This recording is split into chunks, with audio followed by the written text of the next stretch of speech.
2024. É isso aí, 12h10.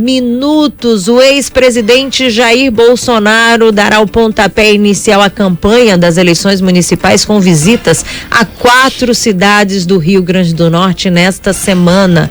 Bolsonaro cumpre agenda em Natal, Mossoró, Parnamirim e Extremóis. Bolsonaro estará no Rio Grande do Norte nos dias 15 e 16 de agosto, data que marca o início da propaganda eleitoral. A vinda do ex-presidente foi confirmada pelo senador e secretário-geral do Partido Liberal, Rogério Marinho.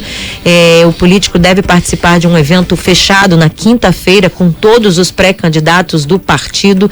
Já na sexta, dia 16, a agenda do ex-presidente inclui movimentações nos municípios de Natal, Mossoró, Parnamirim e Extremóis. Bolsonaro esteve pela última vez no Rio Grande do Norte no final de novembro do ano passado. Na ocasião, o ex-presidente cumpriu uma agenda de 3 dias em Natal e Parnamirim, acompanhado da mulher e ex-primeira-dama Michele Bolsonaro. Bolsonaro vem aí para Extremóis apoiar a reeleição da prefeita Jussara, que assinou inclusive ficha no PL, né? Vem aqui para Parnamirim apoiar o candidato do partido dele, o comunicador Salatiel de Souza, e virá também a Natal. Não se sabe qual é a programação de Natal, com o apoio do PL ao candidato Paulinho Freire, e vai a Mossoró, que é justamente dar uma força à candidatura de Genivan Vale, que é o ex-vereador, que é também do PL, né? A candidatura do PL lá na cidade de Mossoró. Então, é uma demonstração de força e de prestígio político do senador Rogério Marinho. Afinal de contas, já falamos aqui, você tem 5.500 municípios espalhados aí por todo o país, e o ex-presidente atendeu o convite de Rogério e vem prestigiar realmente a abertura da campanha eleitoral aqui no estado do Rio Grande do Norte. Um evento aqui em Natal vai reunir todos os pré-candidatos do PL num evento fechado aqui na capital potiguar. Então, é uma expectativa, porque de qualquer forma a gente continua vivendo essa situação de polarização política, de radicalização dos posicionamentos dos lulistas, petistas e bolsonaristas, e ele tem um apelo forte para o seu eleitorado. E aqui em Natal, especialmente, aqui em Natal, naturalmente que precisa da participação, da presença do ex-presidente para deixar mais claro ainda o posicionamento do segmento ideológico considerado aí direita, centro-direita, direita, aqui em Natal, que apoia a candidatura de Paulinho Freire. Então, essa presença do ex-presidente Bolsonaro, ela se torna importante do ponto de vista político e pode ter efeito eleitoral com os seus apoiadores nesses 4 municípios aqui do estado. A gente tem que fazer, André? A gente já tem que fazer uma análise bem fria e calculista em relação à vinda de Bolsonaro. Eu acho que dessas cidades, sim, calcular em termos de percentual de densidade eleitoral que ele trará para os seus candidatos. Por isso que eu falo em cálculo. Cálculo no sentido numérico mesmo, viu, Túlio? Uhum. Então vamos lá, Parnamirim, importantíssima presença de Bolsonaro no palanque de Salatiel de Souza. Dos 167 municípios do Rio Grande do Norte, o único município que Bolsonaro ganhou para o presidente Lula foi Parnamirim. Então é uma cidade reconhecidamente de direita, né? Os números eleitorais, desde a eleição do prefeito Rosano Taveira até a última eleição para a presidência da República lá, atesta tudo isso, e a presença de Bolsonaro é o alavanque dessa crescente que Salatiel de Souza vem, e essa queda que a professora Nilda vem. Acredita-se os especialistas que acompanham o Parnamirim que a vinda de Bolsonaro vai ser o elemento que se necessita para Salatiel virar a eleição. E aqui em Natal tem aquele outro detalhe, Eu vou chegar lá em Natal ainda. Vou começar por Extremóis. Extremóis também é uma peculiaridade. Lá eu tenho um capitão, né? Capitão Vinícius, que também é muito ligado à direita e ao bolsonarismo, e dividia o palanque, e dividia as ideias ideológicas com a prefeita Jussara, que é candidata à reeleição, com a bandeira do bolsonarismo. Se Bolsonaro subir na palanque de Jussara, vai ficar claro que o bolsonarismo lá é com Jussara e não com o capitão Vinícius. Isso também deverá mudar eleitoralmente. O capitão Vinícius é filiado ao republicano, a prefeita Jussara ao PL do ex-presidente Jair Bolsonaro. Mossoró, acredita-se que a presença de Bolsonaro seja um trampolim. Genivan ainda não conseguiu passar nem dos 5 dígitos. Ele começa 2, 3, no máximo que eu vi foi 3.8 foi o máximo que eu vi. E acredita-se que a ida de Bolsonaro faça com que ele crescer. É a mesma coisa aqui em Natal. Bolsonaro tem um percentual, o bolsonarismo tem um percentual que, se levar em consideração, chega em pontos, chega a 35, 38 pontos, em que pessoas que se declaram de direita e bolsonaristas. Lembrando que Paulinho, a última pesquisa da Tavero, da 98 FM, teve 22 pontos percentuais. Será que a vinda de Bolsonaro e abraçando Paulinho não pode também mudar essa cena? Então, esses colégios eleitorais, a gente tem que analisar antes e depois da vinda de Bolsonaro, para saber se numericamente ajudou e fez com que reverter algumas situações como essas que a gente citou. Na realidade, você tem uma situação em que, ora, alguns políticos dizem que a eleição municipal ela vai ser discutida predominantemente pelos problemas da cidade, ora, alguns avaliam que o peso nacional dessa polarização e desse embate que permanece, esse palanque que nunca desarma, Lula e Bolsonaro, Bolsonaro e Lula, que isso teria também um efeito na eleição municipal pela questão de partidarismo e também ideológico. Você vai aí para uma discussão nesse sentido. Hoje, quem está sendo beneficiado de uma maneira sem usar nenhum nem outro é Carlos Eduardo. De certa maneira, está sendo beneficiado com isso. Ele pode pegar o eleitor de Lula, pode pegar o eleitor de Bolsonaro, menos agora, depois que ele disse que se arrependeu de ter votado em Bolsonaro, mas de qualquer forma, ele vinha com essa situação de não ter necessidade de se vincular diretamente a uma nem outra força. Isso hoje está sendo positivo para ele, mas será que vai ser amanhã, quando Bolsonaro, como você fala aí, abraçando a candidatura de Paulinho, Lula abraçando a candidatura de Natália, e ele ficar sem uma referência nacional, de política nacional, já que a gente está tratando de uma situação de emoção, ou seja, o que move, o que movimenta, o que mobiliza a política é o fator emocional, e esse fator ele vem justamente em função desse radicalismo que está alimentado aí pelos dois grupos políticos, e também desenha-se aí um quadro ideológico mais nítido. De um lado, direita ou centro-direita, do outro, a esquerda ou centro-esquerda. Então, e aí só para concluir essa situação de Natal, como vai ficar, apesar dele já ter declarado e posteriormente a sua ida a Brasília, o deputado federal, o Sargento Gonçalves, como vai ficar se ele sendo um bolsonarista? Essa é a minha pergunta, inclusive. Ele, inclusive, esse final de semana, como é que vai ser? Estava no evento com Nilda e Kátia, com o Bolsonaro com data marcada para vir anunciar apoio a Salatiel de Souza. Como é que fica? Primeiro, as súmulas partidárias. E segundo, como é que fica o ideologismo que é acima de tudo que o sargento prega, né? E assim, a gente tem escutado muito, André e Túlio, alguns especialistas, já ouvi Lavareda, já ouvi alguns especialistas, Gerson Camarote, alguns especialistas dizer que a campanha municipal não será nacionalizada. Eu acho que não vai ser o fato de Natal, porque tanto o Bolsonaro já está com a agenda e a deputada federal Natália Bonavides já anunciou a vinda de Lula. Mas você vê isso como definido? Entendeu? Eu vejo isso que vai influenciar na eleição municipal? Que vai influenciar. Você traz os dois maiores líderes políticos do país para a cidade, né? Você vê hoje, a última pesquisa da Tavero, Lula tem uma aprovação de 52% ainda em Natal. Então, eu acho que a deputada quer surfar nessa aprovação que estrategicamente ela está correta. Ela está fazendo a leitura correta, trazendo um líder que tem 52% de aprovação aqui. E mas o bolsonarismo, nesse caso, inclusive baseado na pesquisa da Tavera, é mais interessante ela estar com Lula do que com a própria governadora. Do que com a própria governadora que tem índice de reprovação alto na capital. E se você pegar o bolsonarismo, que também está certo em tentar trazer um elemento novo para tentar alavancar, já que ele tem um percentual de aceitação proporção maior do que o candidato da direita. Então tá cada um jogando suas cartadas. Agora, me espanta jogar logo essas cartadas no início do período eleitoral, né? Abrindo a janela, a porta da corrida eleitoral e ambos já trazerem o que tem de melhor para que, segundo eu escutei da deputada Natália, ele deverá vir ainda em agosto, o presidente Lula, para abrir também o período eleitoral com o PT. Então estão jogando suas cartadas, os tabuleiros estão se movimentando. Agora, eu queria muito uma pesquisa 98 da Datavero,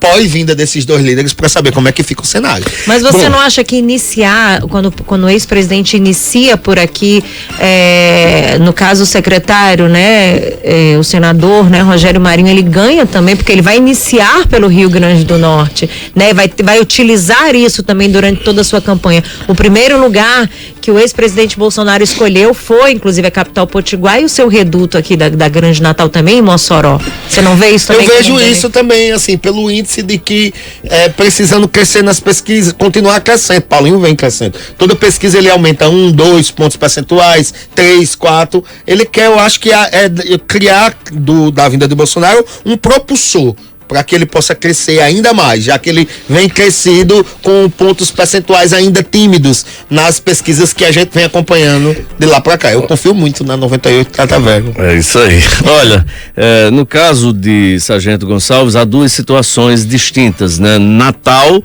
ele em tese não estaria infringindo a resolução do partido assinada tanto pelo senador Rogério Marinho quanto a nacional assinada por Valdemar da Costa Neto.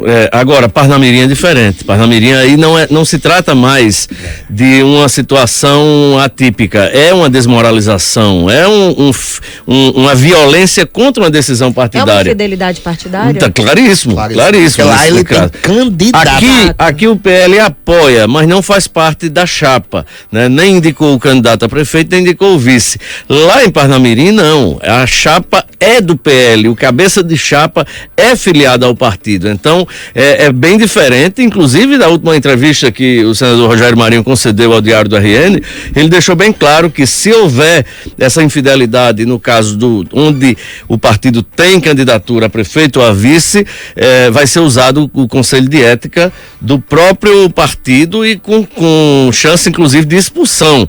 Só lembrando que o partido, essa questão da fidelidade, a candidatura majoritária, a vitória pertence ao candidato. A Justiça Eleitoral, em função de dúvidas no passado, estabeleceu o mandato majoritário é do candidato. Agora, o mandato proporcional é do partido. Ou seja, se ele for expulso do partido, ele fica sem legenda e pode perder o mandato.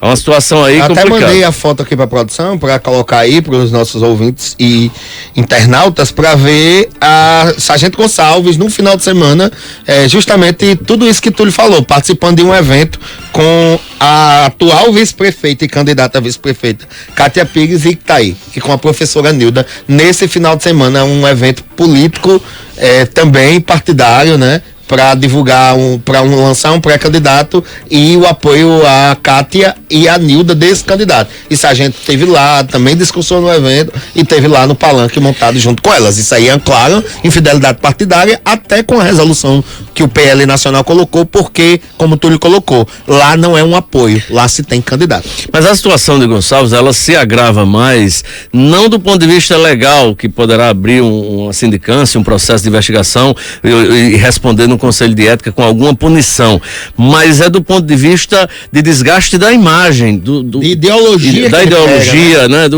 Até pelo fato dele ser militar, né? A questão do respeito à hierarquia, ele está desmoralizando o presidente, os dois presidentes da legenda, né? E quando o Bolsonaro vier para cá na sexta-feira, estiver em Natal com Paulinho, estiver lá em Parnamirim com Salatiel, como fica a posição de Gonçalves? Vai acompanhar? Vai se fazer presente? Vai ser chamada a atenção? Então, a questão do desgaste dele é muito mais dentro do seu próprio eleitorado. Isso sim compromete muito a reeleição. Afinal de contas, quem era Sargento Gonçalves? Um desconhecido que foi eleito na onda lagartixa, né? Lagartixa e largatão. Aquele atentado, inclusive, que houve, os dois estavam presentes ali em Ceará-Mirim e tal, e ele ganha eleição, né? Ganhou eleição dentro de um de um grupo político, que era ele e Lagartixa. Logo em seguida eles se afastaram, mas o bolsonarismo estava muito forte nessa candidatura dele. Muitos militares se elegeram país afora. Ou seja, é dentro da direita, da extrema direita, do militarismo, né, do bolsonarismo, e ele está jogando tudo isso fora por uma questão de posicionamento político conveniente, né? Então é uma situação de desgaste para a imagem e de comprometimento de uma eventual reeleição dele, com certeza, em 2026, porque fica sem clima, sem ambiente e sem discurso, porque quem fala muito em respeito à hierarquia, em respeito à questão partidária, né, não pode fazer o que ele vem fazendo em relação ao partido, ao presidente do partido e ao presidente nacional da legenda. Não estou nem falando de Valdemar, mas sim a maior liderança política do partido, que é o ex-presidente Jair Bolsonaro, que claramente tem uma definição por outros nomes e que ele não vai seguir. Vamos falar sobre essa disputa por uma vaga na Câmara Municipal, porque diferente da eleição de prefeito, vence o candidato que obtiver mais votos. Para vereador, nem sempre os candidatos mais votados garantem cadeiras na Câmara Municipal. Por isso que cada partido político tende a regimentar aí candidatos com potencial de votos e ocupar todas as vagas a disputar aí disponíveis, né, a fim de conseguir a conta suficiente de votos no pleito proporcional, que passa por um cálculo influenciado pela abstenção e comparecimento de eleitores às urnas, número de votos válidos e número de vagas em disputa para o Legislativo. Em Natal, é de se considerar que nas eleições deste ano, o bolo de votos será disputado por 24 partidos, número inferior a 2020, quando 28 partidos lançaram 766 candidatos a vereador, e em 2016, o último ano em que foi permitida a coligação partidária para o pleito proporcional, com 31 partidos e 609 pedidos de registros de candidatura a vereador. Como nem todos os partidos vão preencher aí as 30 vagas de candidatos, o número de concorrentes à Câmara Municipal em 2024 não deve passar de 620. E aí eu trago o assunto também para a nossa bancada. Partidos com assentos na Câmara Municipal e mais estrutura financeira, tempo de TV, largam na frente em busca dos votos de 575 mil natalenses. É o caso do União Brasil, que lançou o deputado federal Paulinho Freire para prefeito e formou aquele chapão, né? Com 8 candidatos à reeleição: os vereadores Haroldo Alves, Camila Araújo, Felipe Alves, Nina Souza, Nivaldo Bacurau, Ranieri Barbosa, Robson Carvalho e Técio Tinoco. Como é que vocês avaliam, inclusive quando a gente fala desse chapão aí, que vai facilitar, inclusive vocês acreditam que vai facilitar, óbvio, né? A eleição, a reeleição desses candidatos que já ocupam bancada na Câmara? É bem complexo, assim. Essa semana eu estava fazendo cálculo, mais ou menos baseado no índice de votos da eleição passada, que lembrando que a gente estava num período pandêmico, então realmente houve uma queda substancial, mas foi em torno de 566 mil eleitores que votaram. E se eu dividir proporcionalmente, ele deu 12.480 mais ou menos o coeficiente eleitoral. Há quem diga que o coeficiente eleitoral para essa eleição, porque nós aumentamos 62 mil eleitores, né? Que ele vai para 14 e alguma coisa, Túlio. Eu acho que isso dificulta ainda mais. Acho que o elemento do chapão, a Assembleia Legislativa, capitaneada por Ezequiel Ferreira de Souza, trouxe esse elemento na eleição passada, conseguiu se salvar até um número considerado de deputados, mas caiu 4. Né? E eu acho que esse chapão do União Brasil caminha para isso também. Vai ter perdas aí no caminho. Já outras nominatas que ainda que não aceitam, por exemplo, vereadores de mandato, ou algumas nominatas que têm os cabeças de chapa, como é do PSD, que tem o vereador Luciano, como é do Podemos, que tem o vereador Preto Aquino, deve se sair melhor, porque só tem uma pessoa de mandato e tem uma base mais ou menos igualitária no índice de representatividade dos pequenos, como a gente chama. No Solidariedade, o Solidariedade aposta em veteranos de campanha, mas também novatos como Anne Lagartixa, né, que a gente trouxe aqui, filha do Wendel Lagartixa, que você falou agora há pouco, entendeu? Que pontua bem todas as pesquisas. Bem, acabou ajudando o outro candidato Gonçalves. E a gente precisa ver também que os números, às vezes, eles pregam peças, né? Nós tivemos essa eleição de 2022 com Garibaldi Alves Filho, ex-governador, ex-senador, com votação suficiente e maior, uma votação superior a 5 deputados eleitos. 5 deputados eleitos de uma bancada de 8, Garibaldi teve mais voto do que eles, mas está fora, está sem mandato. Léo Souza na eleição passada, eu ia falar de Léo também. Mais votos do que 20 vereadores eleitos. E ficou fora. Léo teve quase 5 mil votos e eu tive Nivaldo Bacurau, por exemplo, que entrou com 1.890, mais ou menos. E aí, esse formato aí, por isso que de certa forma, mesmo que o Chapão venha a ter algum tipo de perda nessa eleição de alguns candidatos, mas de qualquer forma é a maneira mais rápida e mais fácil de se atingir o coeficiente eleitoral. O quociente que é somado para se fazer o primeiro voto, né, o primeiro eleito, aliás, com esse percentual que Saulo falou aí, cerca de 12 a 14 mil votos. Então é preciso realmente ter uma votação significativa, porque você pode correr o risco de ter uma votação boa, como foi Garibaldi, fica fora, como foi Léo Souza, e fica fora também, mesmo com um número suficiente de votos para ser eleito e conquistar um mandato, mas a arrumação partidária não lhe foi favorável e ele ficou fora do mandato. Só para concluir, por isso que é tão importante a escolha do partido. Às vezes você tem a base, você tem um apelo popular como tinha Léo Souza no momento, escolheu o Partido Cidadania, que não fez o coeficiente eleitoral e ele perdeu a vaga da Câmara Municipal dos Vereadores. Encerramos agora eleições 2024. Você acabou de ouvir notícias